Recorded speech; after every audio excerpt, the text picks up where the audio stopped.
I first met in person with Mary E. in the summer of 2007. I had arranged with her husband of 15 years, Terrence, to see her for an interview. Mary had initially agreed, since I was not a newsman, but rather an amateur writer, gathering information for a few early college assignments, and, if all went according to plan, some pieces of fiction. We scheduled the interview for a particular weekend when I was in Chicago on unrelated business. But at the last moment, Mary changed her mind and locked herself in the couple's bedroom, refusing to meet with me.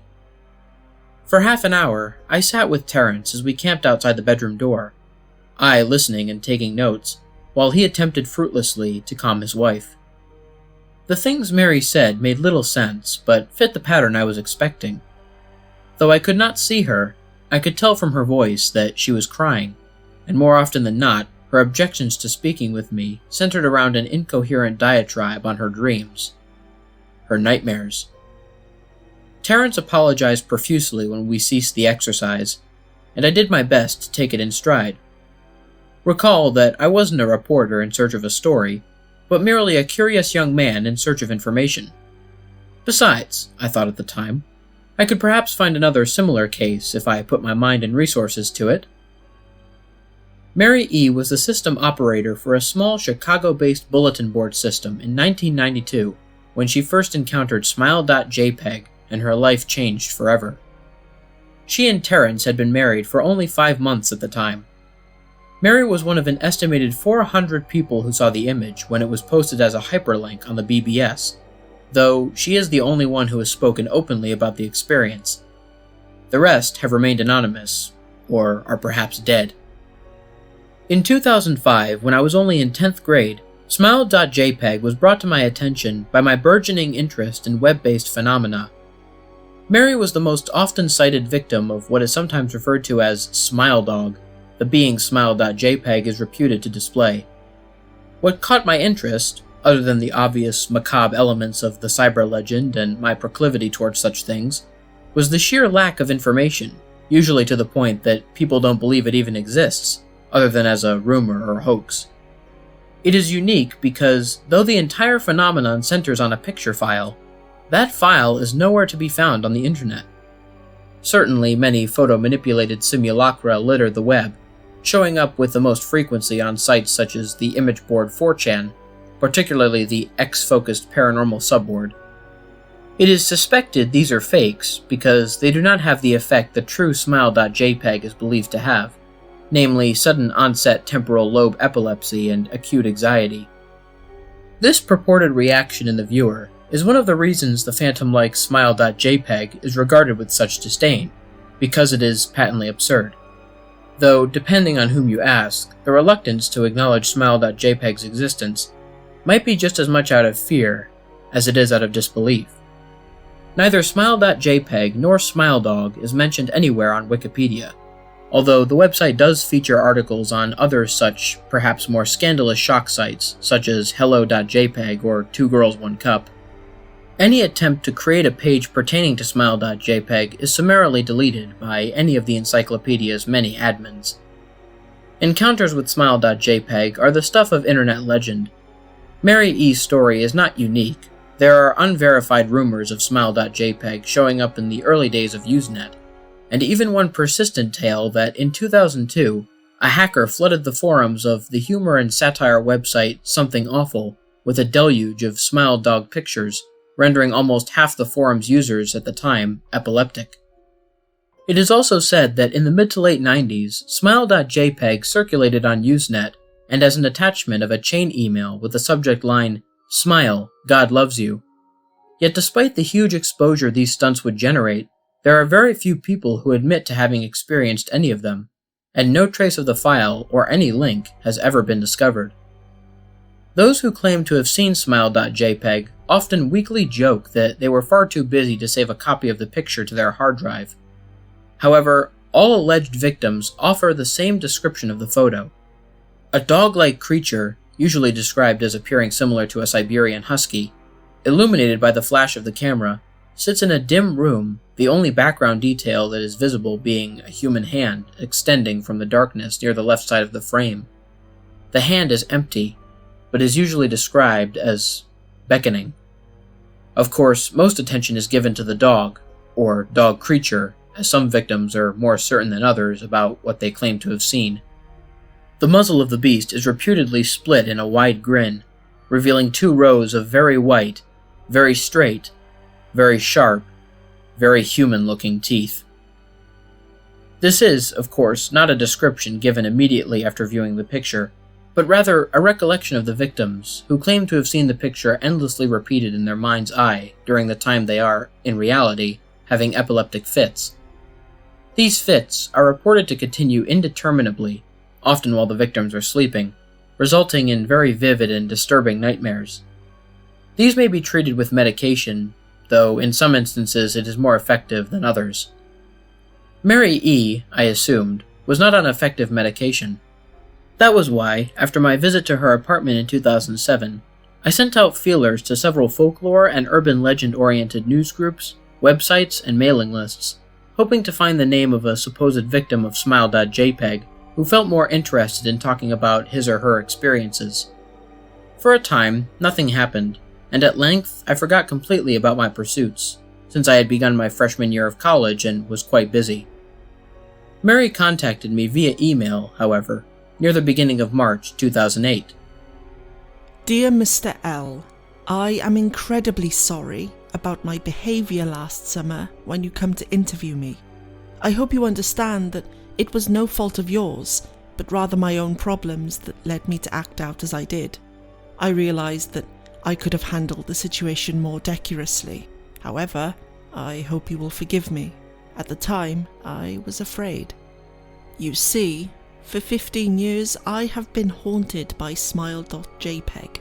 Smile Dog comes to me in my sleep every night. I know it sounds silly, but it is true.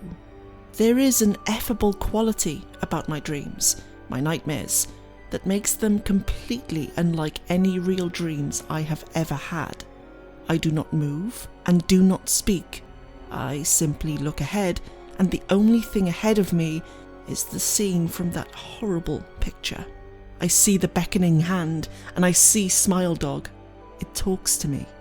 It is not a dog, of course, though I am not quite sure what it really is. It tells me it will leave me alone if only I do as it asks. All I must do, it says, is spread the word. That is how it phrases its demands, and I know exactly what it means. It wants me to show it to someone else. And I could. The week after my incident, I received in the mail a manila envelope with no return address. Inside was only a 3.5-inch floppy diskette. Without having to check, I knew precisely what was on it. I thought for a long time about my options. I could show it to a stranger, a co-worker. I could even show it to Terence, as much as the idea disgusted me. And what would happen then? Well, if Smile Dog kept its word, I could sleep.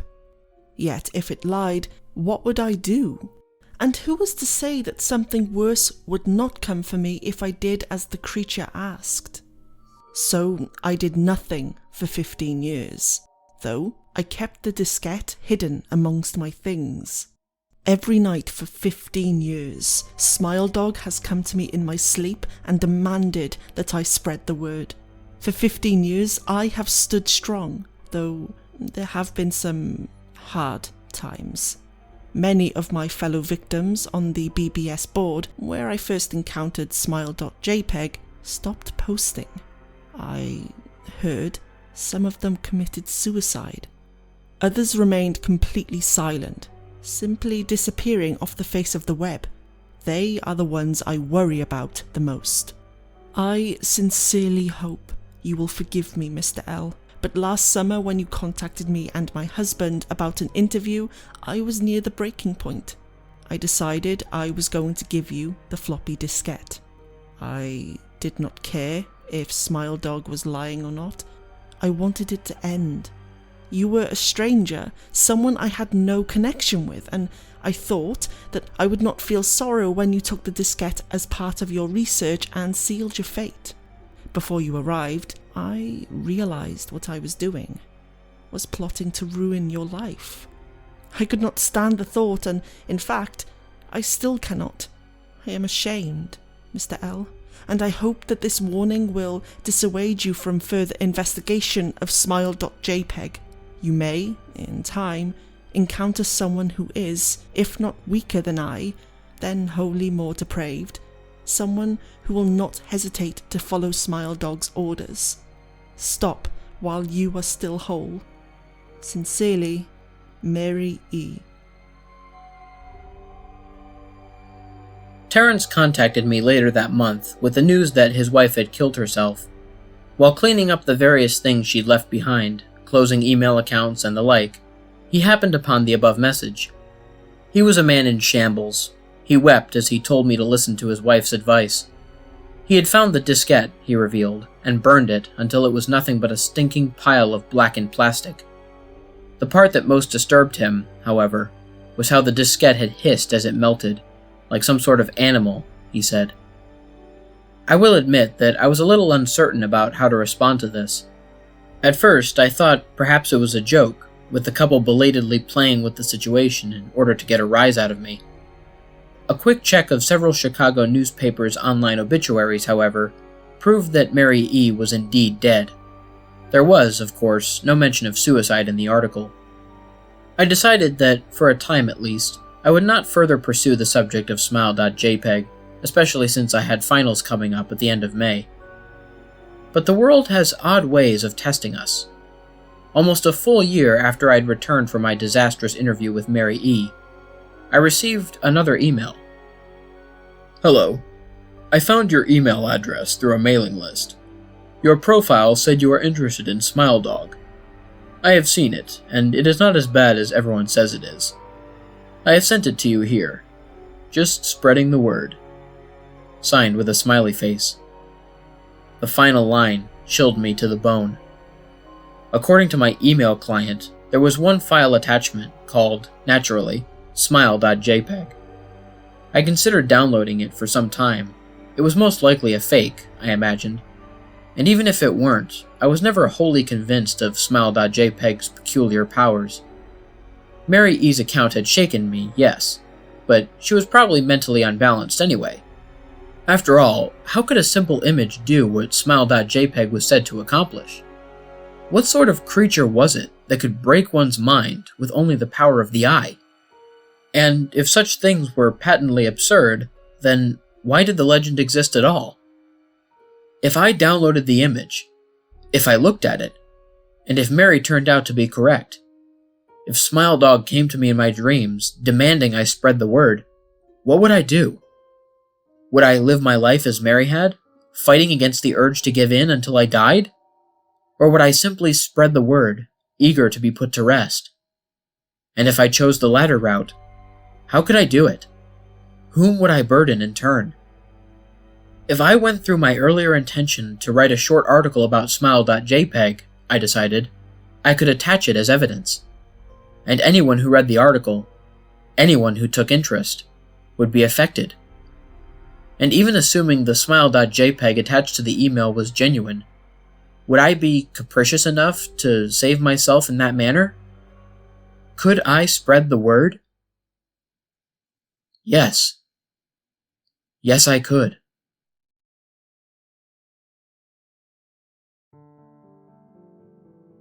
What's up, everybody? This is the Lone Wolf here. Thank you so much for listening. I hope you guys enjoyed my narration of Smile Dog. I'd like to give a special shout out to Voice of the Night for reading the lines of Mary E. She mostly does true crime on her channel, so if anybody is interested in true crime or anything along those lines, feel free to check out her channel and show her some support. There will of course be a link to her channel in the description, along with an icon that will appear on screen at the end of the video. If you're new to my channel, please consider liking, sharing, and subscribing if you enjoyed the story. Turn on the bell for notifications and join the Lone Wolf Pack. If any of you guys want to send me a message, like a personal scary story or a creepypasta recommendation, or you just want to chat with me, there will be a link to my email account, my Twitter account, and my Discord server in the description. There will also be links in the description for all of the music artists that I used in this video, along with each individual track that I used for those of you interested in the music. And last, but certainly not least, if any of you guys have any ideas or tips for me to make my videos better, please leave me a comment or send me a personal message. Until next time, stay spooky. And remember, the hunt begins when the moon is full. Sweet dreams.